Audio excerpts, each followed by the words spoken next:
தமிழகம் எங்கும் Max Gold cash for your gold. Max Gold நீங்க தங்க மட்டும் இல்லைங்க, பிளாட்டினம், டைமண்ட், சில்வர், ரூபினி எதை வேணாலும் விற்கலாம். உங்களுக்கான பணம் ரொக்கமா கையிலயோ இல்லைன்னா பேங்க் அக்கௌண்ட்லயோ உடனடியாக செலுத்திடுவாங்க. மார்க்கெட் மதிப்பை விட 100 ரூபாய் ஒரு கிராமுக்கு உங்களுக்கு கூடுதலாக கிடைக்கும். தமிழ்நாடு முழுக்க டோர் ஸ்டெப் சர்வீஸும் இவங்க ப்ரொவைட் பண்றாங்க. உங்களுக்கு கோல்ட விற்கணும்னு அதுக்கு ஒரே ஒரு பெஸ்ட் பிளேஸ் மேக்ஸ் கோல்டு தான். கால் 04445454545. வணக்கம். Big topic with Karthik Mayakumar. பொதுவாக புருஷன் முன்னாடி கூட சண்டை வந்துச்சுன்னா உன்னை கொண்டு புதைச்சிரும் பேர் அப்படின்னு திட்டி பார்த்துருப்பீங்களா? அது நம்மளுக்கே தெரியும், சும்மா சொல்கிறாங்க அதெல்லாம் எங்கேருந்து செய்ய போகிறாங்கன்னு. ஆனால் இந்த காலகட்டத்தில் செய்ய ஆரம்பிச்சிட்டாங்க. ஆமாம் ப்ரோ, இந்த ஆம்பளைலாம் இப்படி தான் ப்ரோ அப்படின்னு கேட்பீங்க. செஞ்சது ஆம்பளை இல்லைங்க, புருஷனை அடித்து சாவடிச்சு பொண்டாட்டி புதைச்சிட்டு போயிருக்காங்க. அதுவும் ஒரு சம்பவம் இல்லை, 2 சம்பவம் நடந்திருக்கு இது போல். இதை பற்றி தான் முழுக்க பார்க்க போகிற நிகழ்ச்சிக்குள்ள போகலாம்.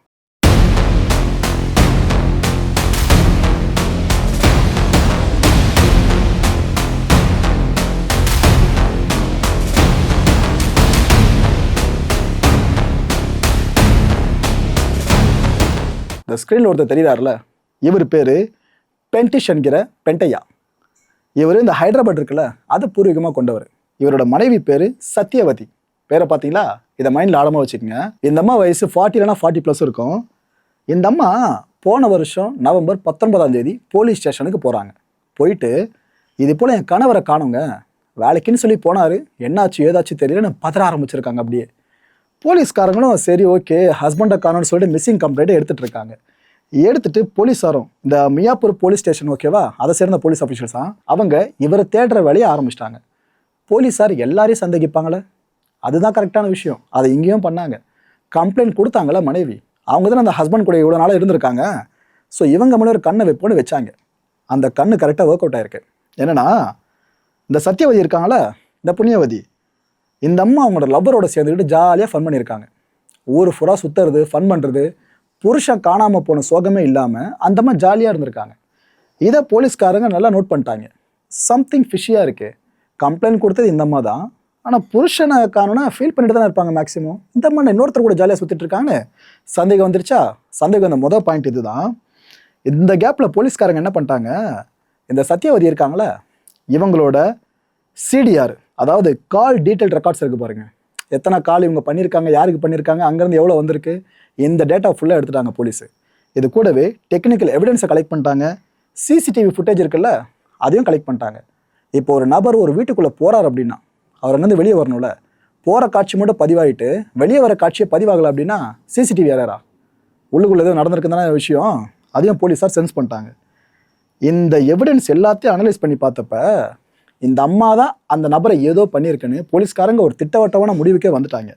ஸோ ஏற்கனவே வந்த டவுட்டு, இப்போ இந்த டவுட் இன்னும் கொஞ்சம் ஸ்ட்ராங் ஆகிடுச்சா? இதுக்கு நடுவில் அந்த டவுட்டை இன்னும் ஸ்ட்ராங் ஆகிற மாதிரி ஒரு விஷயம் நடக்குது. மகாராஷ்டிரா போலீஸ் இருக்காங்களே, அவங்க இந்த மியாப்பூர் போலீஸ் ஸ்டேஷனுக்கு ஃபோன் பண்ணுறாங்க.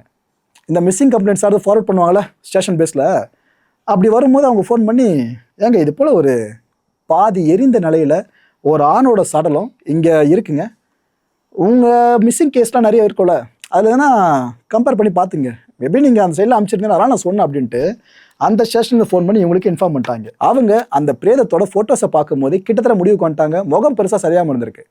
ஸோ என்ன தடவை முடிவுக்கு வந்திருக்காங்க, இங்கே மிஸ்ஸிங் கம்ப்ளைண்ட் கொடுக்கப்பட்டுச்சுல அந்த அம்மா சத்யவதியோடைய கணவர் பெண்டையா, அவர் தான் அங்கே கொலை செய்யப்பட்டிருக்காருன்னு இவங்களுக்கு தெரிஞ்சிருச்சு. ஹைதராபாத்தை பேஸ் பண்ண விஷயம் எப்படி மகாராஷ்டிராவில் பணம் குழப்பமாக இருக்குல்ல. இப்போ எல்லா டாட்ஸையும் போலீஸ்காரங்க கனெக்ட் பண்ண ஆரம்பிச்சிட்டாங்க, என்ன நடந்திருக்கலாம் அப்படின்ட்டு. இந்த சத்யவதி இருக்காங்களே, இந்த அம்மா பிடிச்சி விசாரிச்சாதான், விசாரிக்க வேண்டிய விதத்தில் விசாரிச்சாதான் உண்மை வெளியே வரும்ன்ட்டு அந்த அம்மாவை கஸ்டடியில் எடுக்கிறாங்க. எடுத்து விசாரிக்கும் போது ஆரம்பத்தில் இல்லை நொல்லன்னு சொல்லி மறுத்துட்டு இருந்தவங்க ஒரு இடத்துல கன்ஃபஸ் பண்ணிட்டாங்க. ஒப்புதல் வாக்குமூலத்தை அந்த எருமாடு கொடுத்துருக்கு. அதில் என்ன தெரியுமா சொல்லியிருக்கா, நான் மட்டும் பண்ணலை, என்னோட காதலன் மதுசூதனன் அப்படின்றவனும் சேர்ந்து தான் பண்ணான்னு அந்த நபர் பெரிய உள்ளே இழுத்து விட்டுருக்கு. இந்த 2 மூதவிகளும் சேர்ந்து வேலையை பண்ணுறது கன்ஃபார்ம் ஆகிடுச்சா? இதுக்கப்புறம் அந்த மதுசூதனன் சொன்னான்ட்டு இன்னொருத்தவர் அந்த கேஸில் இருக்கான், அவன் பேரும் வெளியே வருது. இந்த 3 மூதவியும் சேர்ந்துக்கிட்டு தான் அந்த நபரை கொன்று அதுக்கப்புறம் அந்த பணத்தை மகாராஷ்டிராவையும் கொண்டு போயிருக்காங்க. இப்போ இந்த ஃபர்தர் இன்வெஸ்டிகேஷன் பார்த்தீங்கன்னா மொத்தமே இந்த 3 பேர் தானே, வேற என்ன சம்மந்தப்பட்டிருக்காங்கன்னு விசாரணை கோணம் அப்படி போய்கிட்டு இருக்கு. இந்த வாக்குமூலம் பெறும்போது அந்த லேடி சொன்ன விஷயங்கள் என்னென்ன இருக்குது தெரியுமா? சொல்கிறேன் இந்த விஷயம் எப்படி அரங்கேறி இருக்குன்னு சொல்லிட்டு. போன வருஷம் நவம்பர் மாதம் இந்த மது இருக்கால, இவன் சத்யவதி கிட்ட தூக்க மாத்திரைகளை கொடுத்துருக்கான். கொடுத்துட்டு அவன் மர்டர் பிளானை போட்டால கிளம்பிட்டு இருக்கான் வெயிட் பண்ணிக்கிட்டு. அந்த அம்மா என்ன பண்ணியிருக்கு, புருஷங்கார வீட்டுக்கு வராரு வேலையை முடிச்சுட்டுனா சாப்பாடு போடுவாங்கல்ல, அந்த சாப்பாட்டில் இதையும் சேர்த்து போட்டு வச்சிருக்கான். அந்த கொடுக்கப்பட்ட தூக்க மாத்திரை இருக்குல்ல, அதையும் சேர்ந்து எப்படியோ கலந்து கொடுத்துட்டாங்க.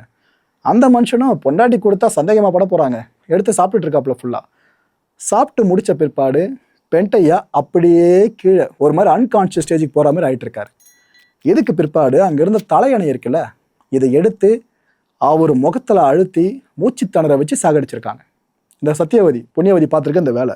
இந்த ஸ்பாட்டில் அவ இருந்தானா இல்லையான்றது இப்போ அடுத்த கேள்வியாக இருக்குங்க. இவ கொன்னுட்டு ஃபோன் பண்ணியிருக்காளா இல்லை வந்ததுக்கு அப்புறம் தான் கொண்டாங்களான்றது இனிமேல் தான் வெளிச்சத்துக்கு வரும்.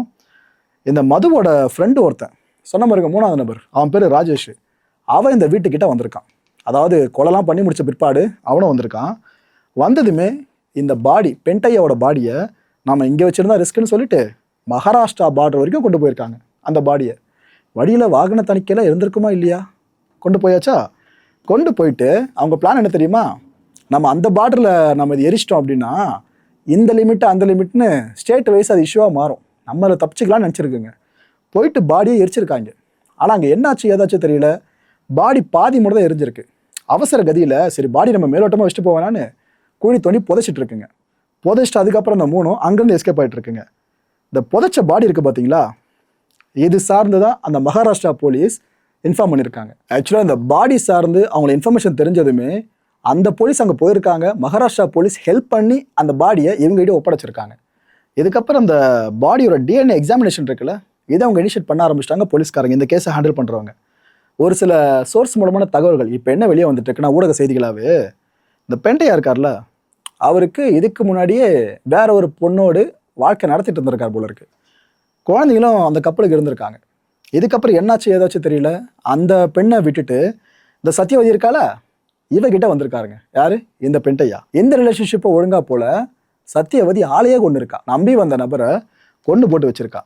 காரணம் இல்லாமல் எதுவுமே நடக்காதுல்ல. ஸோ போலீஸ் இப்போ என்ன சஸ்பெக்ட் பண்ணுறாங்கன்னா, ஃபினான்ஷியல் டிஸ்பியூட் 2 பேருக்கு இடையில இருந்திருக்கலாம், பணப்பிரச்சனை. இதில் தான் ஏதோ ட்ரிகர் ஆகி அந்த லேடி ஆட்களெல்லாம் கூப்பிட்டா, லவர்லாம் கூப்பிட்டு இந்த போல வேலையை பார்த்துருக்கான்னு போலீஸ்காரங்க ஒரு முடிவுக்கு வர ஆரம்பிச்சிருக்காங்க. இது சம்மந்தமாக அடுத்த கட்ட விசாரணையும் இப்போ பெருசாக போயிட்டு இருக்குங்க. இல்லை கொடுமையை பார்த்தீங்களா, போன வருஷம் நவம்பர் மாதம் அந்த அம்மா கம்ப்ளைண்ட்டை கொடுத்துட்டு ஜாலியாக லவர் கூட சுற்றிட்டு இருந்திருக்கா. கிட்டத்தட்ட 8 மாதம் கழிச்சு தான் அந்த அம்மா இப்போ கைதே பண்ணப்பட்டிருக்கா. சத்யவான் சாவித்திரி கதையை கேட்டு வளர்ந்த இந்தியா இப்போ பார்த்தீங்களா 2 பேரையும் மிக்ஸ் பண்ணி வச்சிருக்க இந்த சத்யவதி என்னென்ன வேலையை பார்த்து வச்சிருக்கா அப்படின்ட்டு. அது ஒரு கொடுமையா. இன்னொரு கொடுமையை சொல்கிறேன். இதேமாரி ஒரு இன்சிடென்ட் தான், சிமிலர் கேஸ் தான். ஆக்ரா இருக்குல்ல, அங்கே நடந்திருக்க ஒரு இன்சிடென்ட். கணவர் காணாமல் போயிட்டாருன்னு மனைவி போலீஸ் ஸ்டேஷனில் புகார் கொடுத்துருக்கா. 45 நாட்கள் ஆயிடுச்சு, எந்த க்ளூவும் கிடைக்கவே இல்லை. போலீஸ்காரங்களும் என்னது இது இவ்வளோ நாட்களாக அந்த கேஸ் இழுத்துக்கிட்டு இருக்க, ஒரு க்ளூ கூட கிடைக்க மாட்டேன்னு அவங்க யோசிச்சுட்டே இருந்திருக்காங்க. இங்கே சந்தேகம் வேற எங்கே போவோம், மனைவி மேலே போகல, அவங்க பிஹேவியரை நோட் பண்ண ஆரம்பிச்சிருக்காங்க.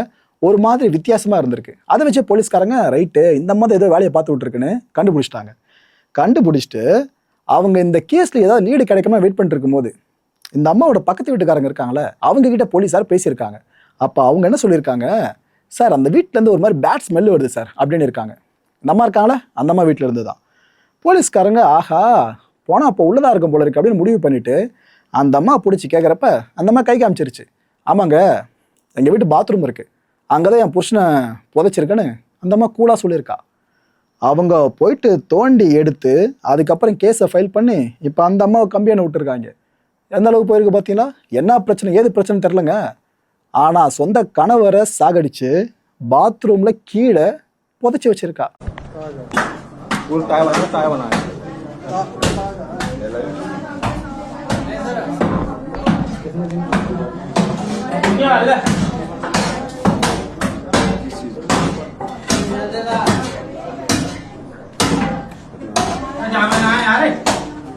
इधर इधर ही ये बोली जा रहा है। आप खोलो खोलो खोलो जब वाले और बैठिए भाई जा तो वो बताएगा दे दे कोने में यार कोने पे नहीं है। हां इधर ही है, इधर कोने को लास्ट कोने को बाकी है ये पूरा खोलो पूरा खोलो कौन कोने बताइए बताओ बताओ किधर तरफ है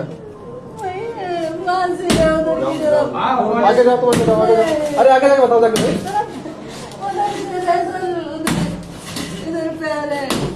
इधर पैरा बेटर को सुना है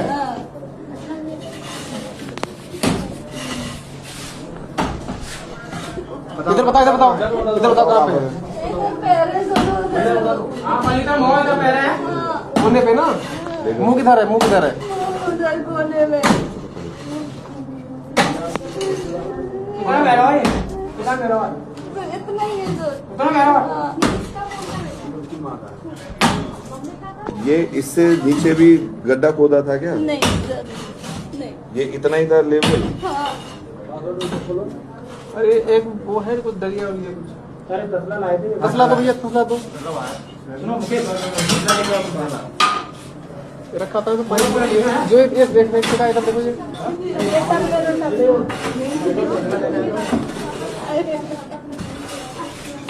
तो फावड़े से मिट्टी भरते रहो ठीक है तो भाई बाहर इधर निकाल மக்களே இந்த கான்டென்ட்டை பொறுத்த வரைக்கும் என் மனசுல ஒரே ஒரு வினா இருக்கு. முடிஞ்ச அதுக்கான பதில்களை கீழே கமெண்ட் செக்ஷன்ல கமெண்ட் லீவ் பண்ணுங்க. கல்யாணம் பண்ணணுன்ற ஆசை இனிமே உங்களுக்கு வருமா வராதா? ஏன்? அடுத்த நிகழ்ச்சியை சந்திக்கலாம். நன்றி, வணக்கம். தமிழகம் எங்கும் Max Gold cash for your gold. Max Gold நீங்க தங்க மட்டும் இல்லைங்க, பிளாட்டினம், டைமண்ட், சில்வர், ரூபினி எதை வேணாலும் விற்கலாம். உங்களுக்கான பணம் ரொக்கமா கையிலயோ இல்லைன்னா பேங்க் அக்கௌண்ட்லயோ உடனடியாக செலுத்திடுவாங்க. மார்க்கெட் மதிப்பை விட 100 ரூபாய் ஒரு கிராமுக்கு உங்களுக்கு கூடுதலா கிடைக்கும். தமிழ்நாடு முழுக்க டோர் ஸ்டெப் சர்வீஸை இவங்க ப்ரொவைட் பண்றாங்க. உங்களுக்கு கோல்ட விற்கணும்னா அதுக்கு ஒரே ஒரு பெஸ்ட் பிளேஸ் மேக்ஸ் கோல்டு தான். கால் 04445454545. என் நண்பர் மாயம் ஸ்டுடியோஸ் நேயர்களே, மாயம் பக்தின்னு ஆன்மீகத்துக்காக பிரத்யேகமா ஒரு சேனலை கொண்டு வந்திருக்கோம். மறக்காம சப்ஸ்கிரைப் பண்ணி அந்த சேனலுக்கு உங்களோட ஆதரவை மனப்பூர்வமா தெரிவிங்க. வணக்கம் மாயம் ஸ்டுடியோஸ் நண்பர்களே. மாயம் ட்ரெண்ட்ஸ் அப்படின்ற ஒரு புதிய ஃபேஸ்புக் பேஜை ஓப்பன் பண்ணியிருக்கோம். நீங்கள் யூடியூப்பில் பார்த்துட்டு இருக்கீங்களா நம்மளோட கான்டென்ட்ஸ்லாம். இதெல்லாம் விட ஒரு படி மேலே ரொம்ப கிறிஸ்பாகவும் ரொம்ப சூப்பராகவும் நிறைய கான்டென்ட்ஸ் உங்களுக்கு இந்த பேஜில் காத்துட்டு இருக்குங்க. ஸோ உடனடியாக ஃபேஸ்புக் பிளாட்ஃபார்ம் போங்க, மாயம் ட்ரெண்ட்ஸ்னு டைப் பண்ணி சர்ச் பண்ணி நம்ம பேஜை ஃபாலோ பண்ணுங்கள். அப்படியே நம்ம சேனலையும் நீங்கள் சப்ஸ்கிரைப் பண்ணிட்டீங்க அப்படின்னா இன்னும் நிறைய புது புது கான்டென்ட்ஸை உங்களுக்காக ப்ரொடியூஸ் பண்ணி கொடுத்துக்கிட்டே இருப்பாங்க. நீங்கள் பண்ணுற ஒவ்வொரு சப்ஸ்கிரிப்ஷனும் எங்களுக்கு பெரிய மோட்டிவேஷனாக அமையும்.